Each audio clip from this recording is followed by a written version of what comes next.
તો અમદાવાદમાં હજુ નથી ઓસર્યા વરસાદી પાણી ડ્રેનેજના પાણીથી સ્થાનિકો અને વાહન ચાલકો ત્રસ્ત છે। નિકોલના મધુમાલીથી આવાસ આસપાસ પાણી ભરાયેલા છે। આવાસ યોજનાના પ્રાંગણમાં હજી સુધી 2 ફૂટ જેટલા પાણી ભરાયેલા છે।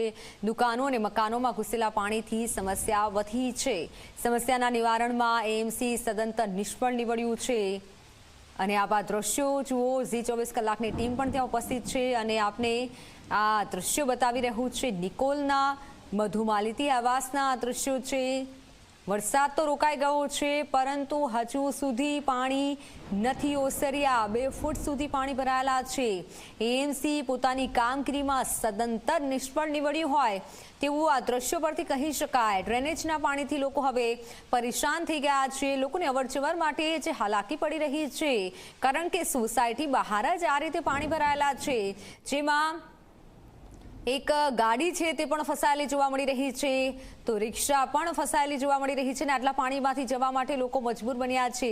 વાહન ચાલકો પણ હેરાન થઈ રહ્યા છે। ડ્રેનેજના પાણી કે જેનો હજી સુધી નિકાલ નથી થયો, વરસાદ રોકાયાને પણ ઘણા કલાકો વીતી ગયા છતાં પણ હજુ પાણી નથી ઓસર્યા। તો સ્થળ પરથી મારી સાથે સંવાદદાતા અર્પણ જોડાઈ ચૂક્યા છે। અર્પણ, હાલ ત્યાં શું પરિસ્થિતિ છે? શું એએમસી તંત્ર દ્વારા કોઈ પાણી નિકાલની કામગીરી કરવામાં આવી છે ખરા? મિત્તલ, મ્યુનિસિપલ તંત્ર દ્વારા કામગીરી તો છે તે દિવસ રાત ચાલી રહી છે, પરંતુ તેનું કોઈ પરિણામ નથી મળી રહ્યું। એટલા માટે કે આ પ્રશ્ન આજનો નથી, ગયા વર્ષે અને તેના અગાઉના વર્ષોથી આ સ્થળ ઉપર આ જ સમસ્યા સતત ચાલી આવી રહી છે। અને હાલમાં હું સીધા દ્રશ્યો બતાવીશ કે જે દ્રશ્યો જ બોલશે આપણી ટીવી સ્ક્રીન ઉપર। મારી નજરની પાસે અને પાછળ તરફ આ જે કાળા કલરના પાણી જોઈ રહ્યા છો તે કોઈ વરસાદી પાણી નથી, હાલ પણ આસપાસની ડ્રેનેજમાંથી ઉભરાઈ રહેલા અત્યંત દુર્ગંધયુક્ત, દૂષિત અને કેમિકલના પાણી છે। એટલે આપ જ્યાં નજર કરો ત્યાં આગળની તરફ જાણે કે કોઈ નદી વહી રહી હોય, પરંતુ આ સ્માર્ટ સિટી, મેગા સિટી અમદાવાદના પૂર્વ વિસ્તારના છેવાડામાં આવેલો ઓઢવ જીઆઈડીસીની આસપાસનો આવેલો કહેવાતો મધુમાલતી આવાસ છે। સામેની તરફ આપ જોઈ શકો છો કેટલા પાણીમાંથી 2 યુવકો છે તે બાઇક પર બેસીને આવી રહ્યા છે ને તે કોઈ મેદાનમાંથી નહીં પરંતુ તેમને ફાળવવામાં આવેલા જે આર્થિક રીતે પછાત વર્ગ માટેના જે આવાસ છે, જે મધુમાલતી આવાસ યોજના તરીકે ઓળખાય છે, તેમાંથી બહાર આવ્યા છે। એટલે આખું તેનું પ્રાંગણ છે તે ડ્રેનેજના પાણીથી ભરાયેલું છે। અને સામેની તરફ ઝાડની પાછળ આપણે જે 3 થી 4 માળિયા મકાનો જોઈ રહ્યા છે તેનામાં અત્યંત ગરીબ વર્ગના શ્રમજીવી લોકો રહે છે।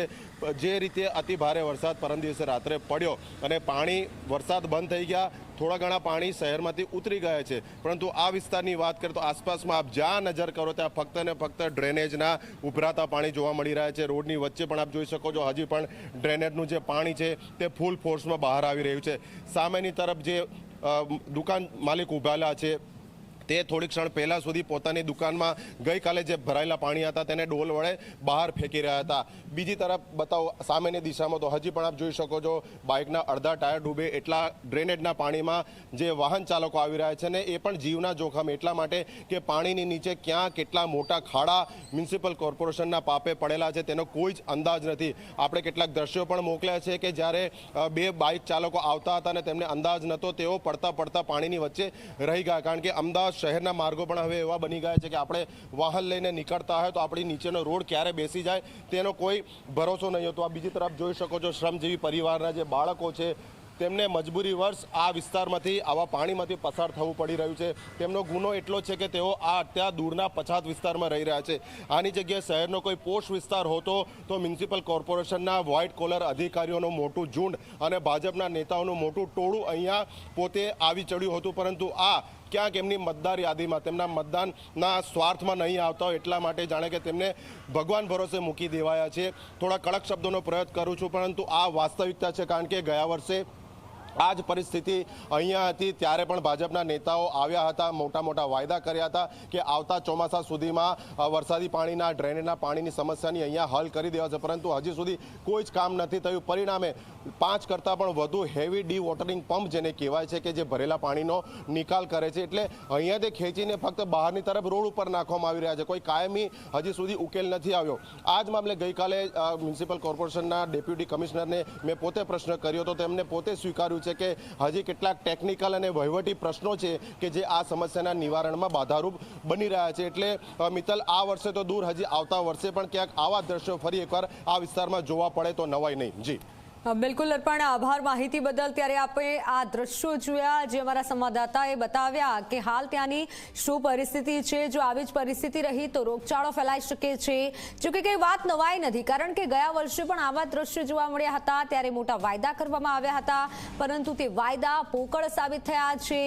અને આજની સ્થિતિ આ છે, એટલે કે આ વર્ષે પણ આવા જે દ્રશ્યો છે, એએમસીના પાપે જનતા હવે પરેશાન થઈ ગઈ છે. એએમસીના અધિકારીઓએ આ દ્રશ્યો જોવા જોઈએ, કારણ કે આ જે દ્રશ્યો છે, લોકો હેરાન પરેશાન થઈ રહ્યા છે. લોકોની ઘર વખરી તબાહ થઈ ગઈ છે. પીવાનું પાણી લોકોને નથી મળતું. દુકાનોમાંથી પાણી જે બહાર કાઢી રહ્યા છે લોકો. નિકોલના મધુ માલિતી આવાસના આ દ્રશ્યો છે. એએમસીના અધિકારીઓ આ દ્રશ્યો જોઈ લે.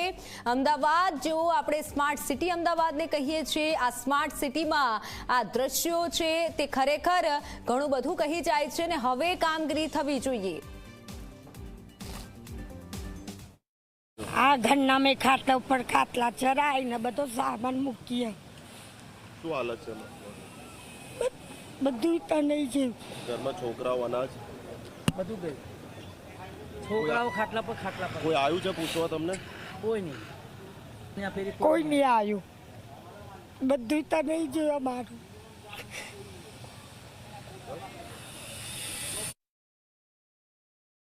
રમેશભાઈ, શું, ક્યાં રહો છો? મધુમાલતીન. શું હાલત છે ત્યાંની? હાલત તો બહુ સમસ્યા બહુ ખરાબ છે અમારી. શું પ્રોબ્લેમ થાય? પાણીની સમસ્યા, ખાવાની સમસ્યા, રહેવાની સમસ્યા. આટલા પાણી ઘરોમાં ભરી ગયા, કીચડ કાદવ. પછી કાલે એક ભાઈ પાણીમાં લપસીને મરી ગયા. એવી બહુ સમસ્યાઓ છે અમારી. ઘરમાં કઈ રીતે રહેવાય છે? ઘરમાં તો રહેતા નહીં, કોઈ પારકાના મકાનમાં રહેવું પડે અમારા, એવું છે.